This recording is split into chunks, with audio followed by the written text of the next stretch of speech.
Hi, today we want to get into the amazing world of a hairdryer.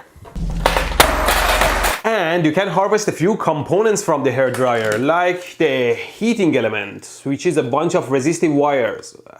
This one I've used before in my seat warmer video. Also a bunch of switches, a DC motor, a full bridge rectifier, a power cord, a fuse and a thermal breaker. Let's heat it up.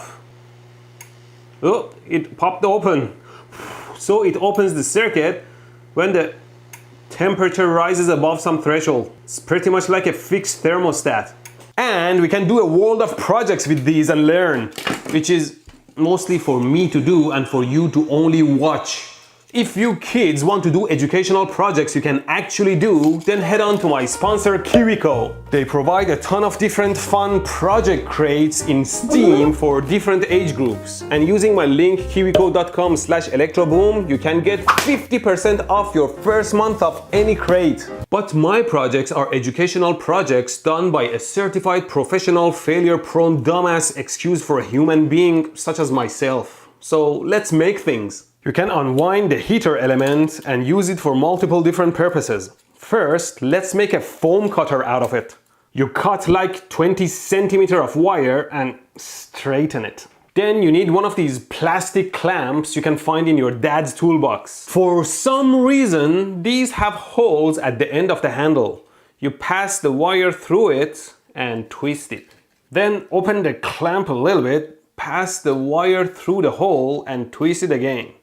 Now, if you let go of the clamp, its spring will keep the wire stretched. Now we can just tie the power cord across the element and plug it in. It blew like a fuse. You can make a fuse out of these wires. Okay, let's not lose focus. First I'll make a foam cutter, then I'll make a fuse. This wire is around 250 milliohms per inch, so over 4 inches and 120 volts, it would draw 120 amps? I just need it to be warm enough to cut a foam. I just connect it to a 10 volt supply and raise the voltage if needed. There you go. Ow! I just connect this to a 0 volt supply and raise the voltage as needed. 1 volt. A bit sticky. 2 volts. Start to smoke. Oh, it is cutting. A little bit more maybe. 3 volts. Nice. So 2 AA batteries. I just needed 2 AA batteries. Just make sure you use rechargeable batteries because running 3 to 4 amps through them will discharge them in more than half an hour. Not too bad. Then you'll need to recharge them. Well, I don't have a proper battery holder, but I have some neodymium magnets that can hold my batteries and wires together. Ready to go. Will it cut? Let me see if I can cut a duck out of it.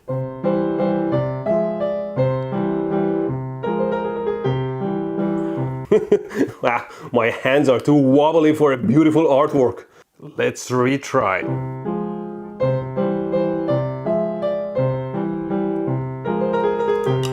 Okay, a little bit better. This cuts well and it's safe too, something you can do at home. Okay, let's make a fuse. A fuse is basically a piece of wire that gets hot and melts open when too much current runs through it. Let's see at what current it melts. 5 amps maybe? Yeah, no, it glows a bit but no burn. 7 amps perhaps? Still no, and I don't think real fuses glow like that. How about 10 amps? Now, I guess it could be a 10 amp fuse. I keep engraving myself with hot wires. Guess we could make an engraver out of it. Okay, so we need to hold the wire somehow with some fire resistance material. A piece of stick maybe? I tie some copper wire to the end of this wire, like this. Tape it to the end of the stick. And we have our engraver. Now we just connect it up and engrave. Quick, I need a piece of wood. Oh, wood is not fire resistant. I'm thinking we could use some terminal blocks to hold the wires. The good thing about terminal blocks is that they have this big chunk of metal in them, so it acts like a big thermal mass and it will get warmer much slower than the wire itself. We could take it out of the plastic too if it melts later. Tie the element and wires to the terminal block. Now we can tape it to the stick because the copper wires won't get warm anymore. And now we have a safer engraver. And now we can engrave. Let's start from 6 amps. There you go. It engraves nicely, but maybe 6 amp is a little bit too much. How about 5 amps? Yeah, 5 amp is nice too, but the tip of this thing is a little bit too wide. We should make it sharper. There you go, much sharper. Turn it on.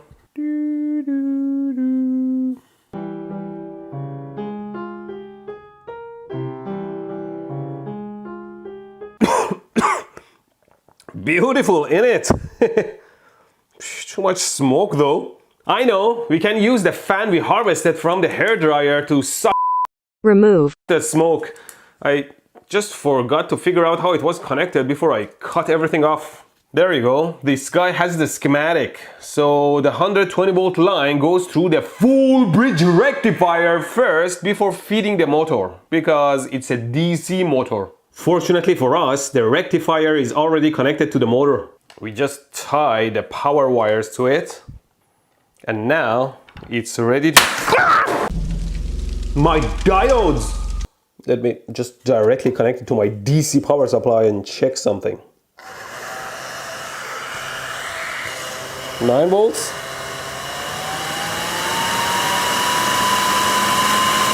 And all it needs is like 15 volts. If you don't know how something works, don't put false information on the web. If I'm not wrong, the DC motor was driven through one of the heating elements, so a big portion of the voltage would drop over the element and a small portion of it was driving the motor. Which makes me think we can make some good power resistors from these. For now, we just tape the fan into some pipe that we can vent it out of somewhere. It doesn't quite fit, but it doesn't matter. See, due to some fluid dynamic effect, the smoke isn't just sucked into the fan, it is also sucked from the sides of it into the pipe. So now we can engrave in peace, except that we need 2 power supplies or a single supply with 2 outputs. The good thing about having supplies is that you can tune the airflow or the temperature of the engraver. Let's make a resistor. Why should you pay a ton of money to buy a power resistor when you can run 5 amp through this wire no problem? You can cut a 1 ohm length of it for 25 watts or 10 ohms for 250 watts. Here's a 10 ohm 250 watt resistor that can take 5 amps like a champ, see? Ouch!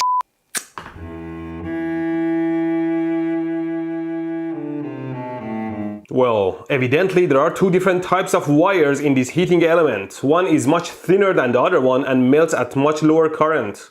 We could make 2 different fuses out of them. Oh well, I'm left with around 15 ohms of the thicker wire. Now I just need something to wrap it around. Not again. Why don't we just wrap it around its own heat resistance core? Here you go, an almost 15 ohms 300 watts resistor. Let's connect it in series with another hairdryer. Don't try this at home. Here you go, let's switch it on.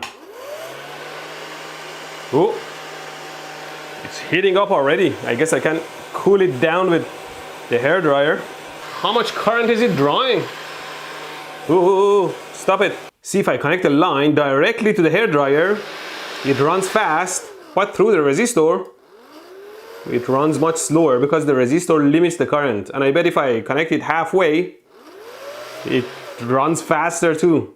Which brings us back to our potentiometer or variable resistor. I'm going to use my trusty spoon as the potentiometer slider and tune the speed of my hairdryer.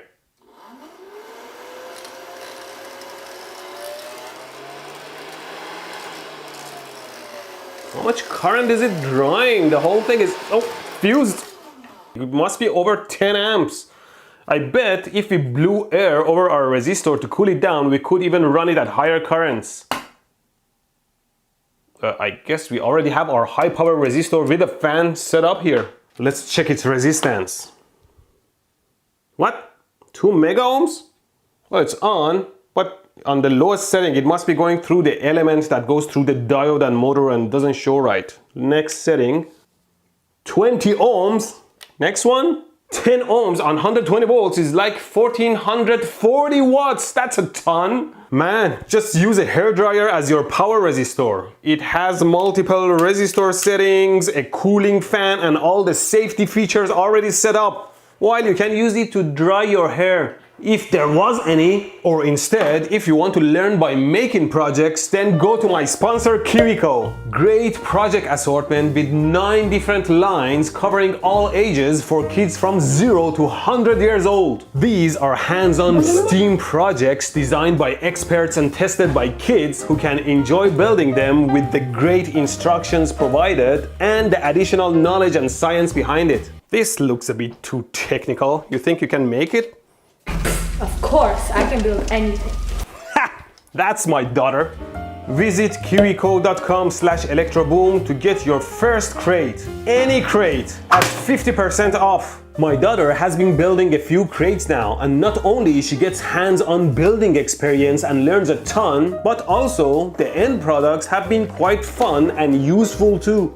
Does it work? It works like a charm. Let me give you a stronger light. Look at it! It's a light-seeking turtle! It's a moth turtle! High five! Yeah! So do your kids a favor, sign up using my link and fill up their summer with awesome KiwiCo projects they can learn a ton from while having fun, gaining the creative confidence they need. And thank you for watching.